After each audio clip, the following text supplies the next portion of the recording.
What's going on, Colts Nation? Welcome back to another episode of Bring the Juice. Guys, just wanted to do a quick recap of week 2 of training camp. But before I get into that, just wanted to say thank you all so much again for the continued support on the channel.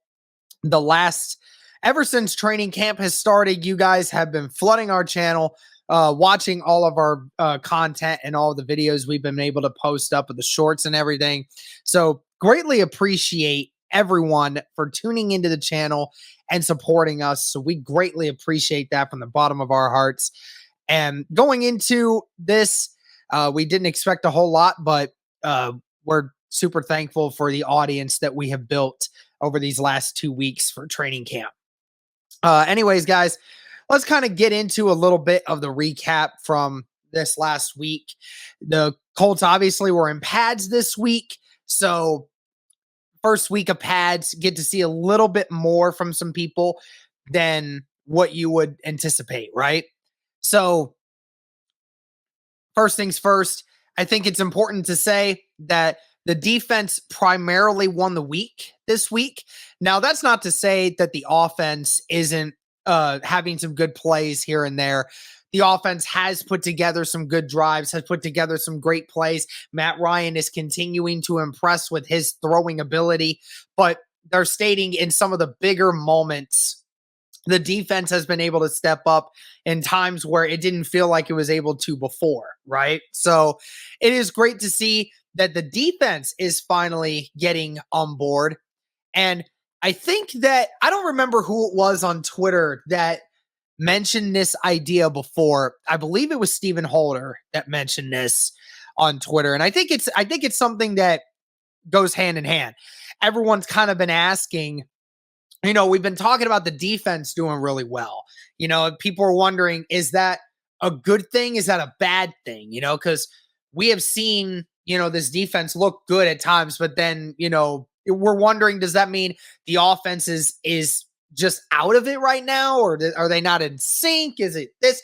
I think it's important to note, guys, that, the Colts have really been really good defensively in training camps over the last several years, defensively particularly, because in 2019, you had Jacoby Brissett as your quarterback, right? 2020, you had Phillip Rivers, but Phillip Rivers was coming into camp with no offseason work with these guys, right? All the mental stuff was there, but physical, like getting used to routes, getting used to schemes and stuff, learning how to do it on the fly, that made it difficult for the offense. And then obviously in 2021, you were dealing with Carson Wentz and some of these other guys, right? But this defense is now facing two quarterbacks in Nick Foles and Matt Ryan, especially, that these two quarterbacks are much better at a circumstance than what we had before, especially Matt Ryan. Matt Ryan especially is a really good quarterback and is better suited to lead this offense than what we have had in the past, right? So it's impressive in and of itself that the defense is making enough plays to stand out.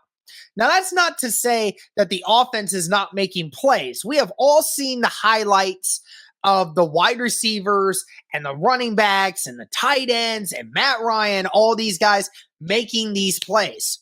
Okay, so it's not like this offense is being shut down, but it is good to see the defense making some big plays in big situations. I refer back to the red zone stuff. I believe it was Wednesday that we did that. We were talking about the offense lost 2 of the 3 drives in goal line situations, and the offense ended up having to run, right? So it's good that the defense continues to fly, and we'll talk a little bit more about some of these players. And I think we're going to have a video coming out shortly of talking about some of the key matchups more throughout this training camp so far.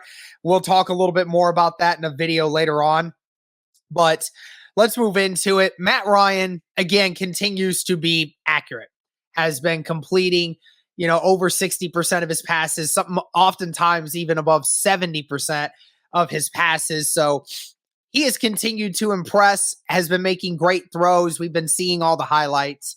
And this wide receiver core, I'll tell you what, guys, it has been very impressive to see more of talking about Ashton Doolin and Michael Pittman over the last several weeks. We talked about Alec Pierce and Paris Campbell a ton in the first week. Now, this week, it was a lot more about Michael Pittman and about Ashton Doolin.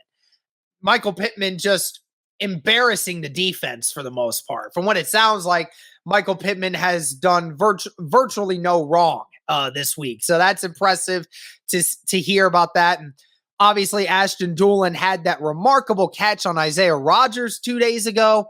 So you obviously all saw that.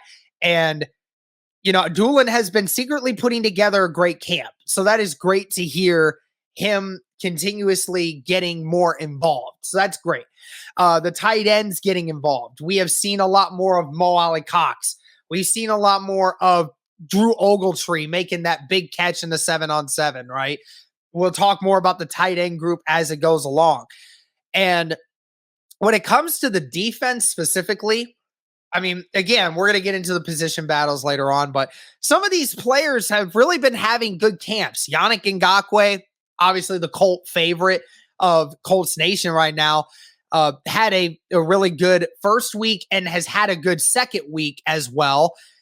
I've heard Dayo Adangbo also having a really good, solid camp. Nobody's really talking about him because he's not really making a lot of big plays. But from what it sounded like, it was enough from the local media to report that Dayo specifically was having himself a good camp so far. So those are guys we definitely needed to step up, right? We were talking about DeForest Buckner. We've been talking about Kwity Paye, but we've talked about Yannick Ngakoue, what he can provide, and if Dayo looks better than what he was when he first came in. And so far, people have said he's had a really good camp so far. Linebackers continue to impress. Obviously, Shaquille Leonard is not out right now, or not in the training camp right now, still recovering from that ankle injury. So, and the back surgery that he had. So hoping that here in a few weeks, we're going to get to see him back. But the linebackers in and of itself have been doing very well. Bobby Okereke has been doing well in coverage. Zaire Franklin making some good plays in the run game. And EJ Speed still continuing to show traits that make you think he has some potential. So good to see there. Secondary, again, Stephon Gilmore not taking it light on Alec Pierce in the slightest, which is great. That's what the Alec Pierce needs. Stephon Gilmore been making some good plays here and there this week. Isaiah Rodgers continuing to cement himself as cornerback number 2. And you're talking about the secondary group. Nick Cross has still been out there. There's not really been a whole lot from the safety perspective that I can tell you guys. Just ultimately what we've seen most of is from the linebackers and the defensive linemen. So that's really going to do it for this one, guys. Like I said, just a quick recap of the second week of practice. We're going to see more stuff on Sunday, and we're going to see more stuff throughout next week. Obviously, pads on again, more things added to it, different tempo, things like that. So all in all, it was a great week. Nobody getting seriously injured. There's some good things that happened on both the offense and the defensive side. So it's great that the Colts are getting that kind of balance there. So all in all, good week of practice for the Colts. Certainly hope that it continues to go in the right direction. That's going to do it for this one, guys. Like I said at the top of the video, thank you so much for the continued support. Let us know your thoughts on camp so far. And again, be on the lookout for not only our next few videos on breaking down some actual competitions, but we're also going to make sure we talk more about training camp as the week goes on. Thank you guys so much. And as always, guys,